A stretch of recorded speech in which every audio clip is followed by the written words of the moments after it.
மதுரை அலங்காநல்லூர் அருகே உள்ள கீழக்கரையில் ஜல்லிக்கட்டு போட்டி தொடங்கி விறுவிறுப்பாக நடைபெற்று வருகிறது. கீழக்கரை கலைஞர் நூற்றாண்டு ஏறு தழுவுதல் அரங்கத்தில் துணை முதலமைச்சர் உதயநிதி ஸ்டாலின் பிறந்த நாளையொட்டி ஜல்லிக்கட்டு போட்டி நடந்து வருகிறது. 800 காளைகள் 500 காளையர்கள் பங்கேற்றுள்ள இந்த போட்டியை அமைச்சர் மூர்த்தி கொடியசைத்து தொடங்கி வைத்தார். காளையர்கள் ஒருபுறம் உற்சாகத்துடன் தயாராக இருக்க, மறுபுறம் காளைகள் சீறி பாய்ந்தன.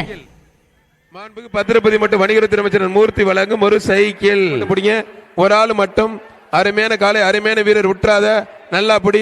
ஒரு பிடி மட்டும் மாடு தூக்கி போட்டு போது நல்லா பிடி தம்பி. அட என்ன தம்பி, ஆகா பத்திரப்பதி மற்றும் வணிகத்துறை அமைச்சர் மூர்த்தி வழங்கும் ஒரு மிக்சி, ஒரு ஆள் மட்டும். ஒவ்வொரு சுற்றிலும் பிடிபடாத காளைகளுக்கும் காளையை தழுவிய வீரர்களுக்கும் மிக்சி, சைக்கிள் உள்ளிட்ட ஏராளமான பரிசு பொருட்கள் வழங்கப்பட்டு வருகின்றன. முடிஞ்ச தொட்டுப்பார் தமிழ்நாடு பரிசுல திருமணக்கு அப்புறம் தான் ஒரு ஆள் அருமையான வீரர் வெற்றி பெற்றார். மாண்புமிகு பத்திரப்பதி மற்றும் வணிகத்துறை அமைச்சர் மூர்த்தி வழங்கும் ஒரு